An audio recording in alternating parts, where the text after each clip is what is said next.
کہانی انجوائے کے معزز سامعین، ہمارے چینل کو لائک کریں، کومنٹس کریں، سبسکرائب کریں۔ کارساز والی دلہن۔ رات کا سناٹا کارساز روڈ پر ایک بھاری پردے کی طرح چھایا ہوا تھا۔ کراچی کی یہ شاہراہ جو دن کے وقت گاڑیوں کے شور سے گونجتی تھی، رات کے تیسرے پہر ایک خوفناک خاموشی کی آغوش میں تھی۔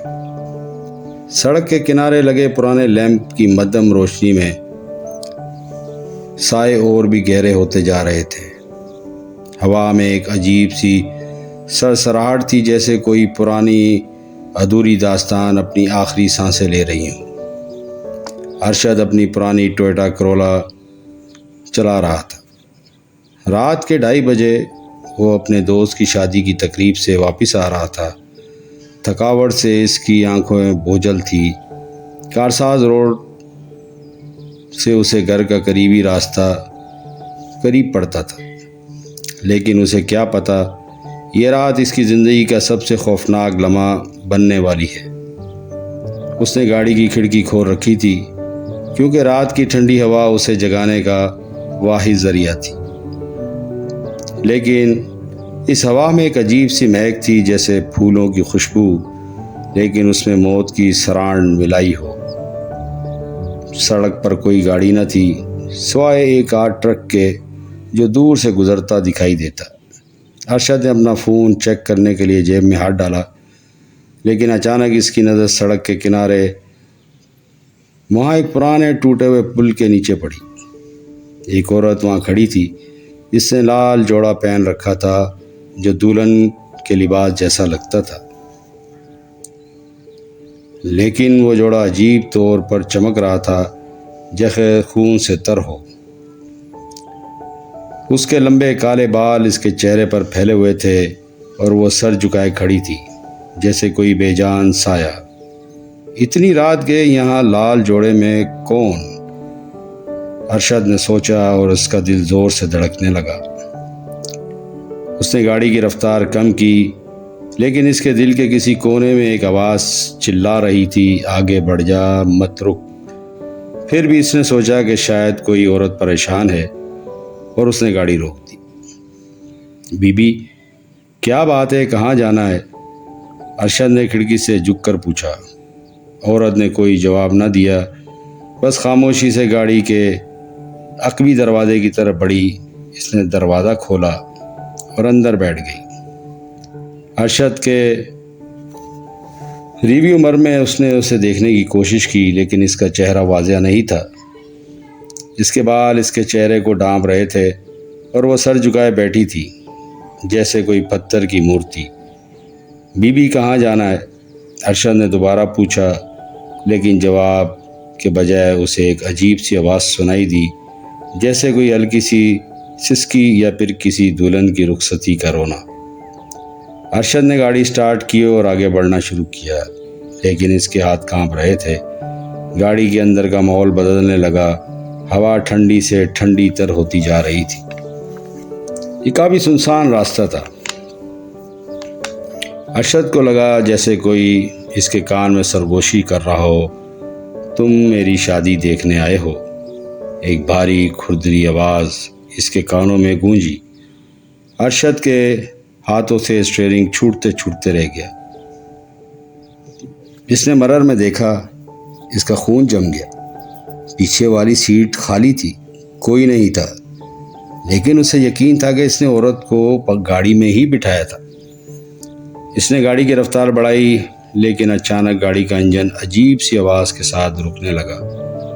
ارشد نے سٹارٹر مارنے کی کوشش کی، لیکن گاڑی ہلنے کا نام نہیں لے رہی تھی۔ اسی لمحے اسے لگا جیسے کوئی اس کے کندھے پر ہاتھ رکھ رہا ہے۔ اس نے گردن موڑ کر دیکھا اور اس کی چیخ نکلتے رہ گئی۔ وہ عورت اب اس کے برابر والی سیٹ پر بیٹھی تھی۔ اس کے بال ابھی بھی اس کے چہرے کو ڈھانپ رہے تھے، لیکن اس کی آنکھیں خالی تھیں، جیسے دو گہرے سیاہ کنویں۔ اس کے لال جوڑے سے خون ٹپک رہا تھا اور اس کے ہاتھوں پر مہندی کی عجیب خوفناک ڈیزائن بنی ہوئی تھی، جیسے خون سے بنائے گئے ہوں۔ تم میری بارات میں ہو، اس کی آواز آئی۔ اس کی آواز ایسے تھی جیسے قبر سے آ رہی ہو۔ ارشد نے دروازہ کھولنے کی کوشش کی لیکن وہ جیسے جادو سے بند ہو چکا تھا۔ اس نے چیخنا چاہا لیکن اس کی آواز اس کے گلے میں دب کر رہ گئی۔ عورت کے بال اچانک ہوا میں لہرائے اور اس کا چہرہ آہستہ آہستہ ارشد کی طرف مڑا۔ اس کا چہرہ کوئی انسانی چہرہ نہیں تھا۔ اس کی جلد پھٹی ہوئی تھی جیسے کوئی سڑا ہوا کپڑا، اور اس کے منہ سے ایک گھناؤنی بدبو آ رہی تھی جیسے موت کی سرانڈ۔ میں اپنی شادی پوری کروں گی، اس نے کہا، اور اس کے ہاتھ آہستہ آہستہ ارشد کی گردن کی طرف بڑھے۔ اس کے ناخن لمبے اور نوکیلے تھے جیسے کسی درندے کے پنجے۔ ارشد نے اپنی پوری طاقت سے دروازے پر دھکا دیا اور بالآخر وہ کھل گیا۔ وہ گاڑی سے باہر گرا۔ اس نے اپنی جان بچانے کے لیے سڑک کے کنارے بھاگنا شروع کر دیا۔ پیچھے مڑ کر دیکھنا تو گاڑی خالی تھی، لیکن سڑک کنارے وہی لال جوڑے والی دلہن کھڑی تھی۔ اس کی آنکھیں، اس کی مسکراہٹ اور گہری ہو گئی، اور اس نے ایک ہاتھ بلند کیا جیسے ارشد کو واپس بلا رہی ہو۔ اس کے جوڑے سے خون کے قطرے سڑک پر گر رہے تھے، اور ہر قطرے کے ساتھ ایک عجیب سی آواز گونجتی تھی جیسے کہ یہ روتا ہے۔ ارشد بھاگتا رہا۔ اسے نہیں معلوم تھا کہ وہ کتنی دور بھاگا۔ جب رکا تو وہ ایک کارساز روڈ سے بہت دور ایک خالی پلاٹ کے قریب پہنچ چکا تھا۔